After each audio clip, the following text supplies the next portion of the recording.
ពេញកឡើងហុយខែមកពាក់កណ្ដាលសុកចិត្តងងុយដក 20% ចំនួនសរុបនៃលុយដាក់បញ្ចូលគ្នាគ្រាន់បានជាសហុយសៅរ៍អាទិត្យអត់មានធ្វើការងារដើរលេងលើឆ្នេរសាគរកម្ពុជាស្រោបយកក្លិនស្រស់ស្រាយពីធម្មជាតិតែទាំងរុក្ខាខ្យល់ផុតតាមសំពាយរាល់ថ្ងៃនេះខ្ញុំគិតអីរាល់ថ្ងៃនេះខ្ញុំធ្វើអីរាល់ថ្ងៃនេះនៅសល់អីបងក៏រស់សប្បាយតនមានថ្ងៃរាល់ថ្ងៃនេះខ្ញុំគិតអីរាល់ថ្ងៃនេះខ្ញុំធ្វើអីរាល់ថ្ងៃនេះនៅសល់អីបងក៏រស់សប្បាយតនមានថ្ងៃ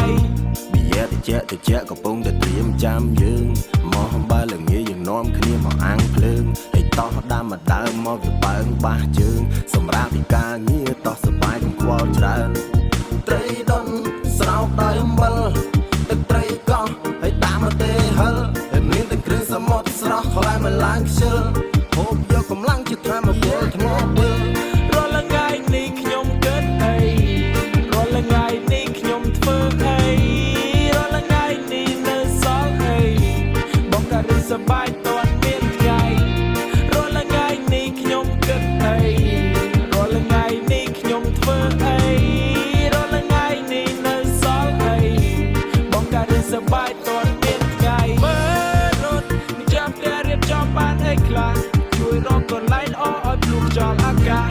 មានវាលទូលាយធំល្វើយហើយស្រឡាស់គួរទីទ្រាំមិនបានចង់ទៅដល់អីលើណាដាក់មកឆ្អែតទៅចាំស្អែកទៅដើរលេងបាយថ្ងៃនៅឆ្នេរស្អាតអមរដូវព្រេងហើយអត់មានសម្រាមចំណែកឲ្យទឹកមិនខ្លាឆ្វេងបន្ទាប់ពីនឹងចាំជីទុកទៅផ្សងព្រេងកន្លែងផ្សេងរាល់ថ្ងៃនេះខ្ញុំគិតអីរាល់ថ្ងៃនេះខ្ញុំធ្វើអីរាល់ថ្ងៃនេះនៅសល់អីបងក៏រស់សប្បាយតនមានថ្ងៃរាល់ថ្ងៃនេះខ្ញុំគិតអីរាល់ថ្ងៃនេះខ្ញុំធ្វើអីរាល់ថ្ងៃនេះនៅសល់អីបងក៏រស់សប្បាយតនមានថ្ងៃ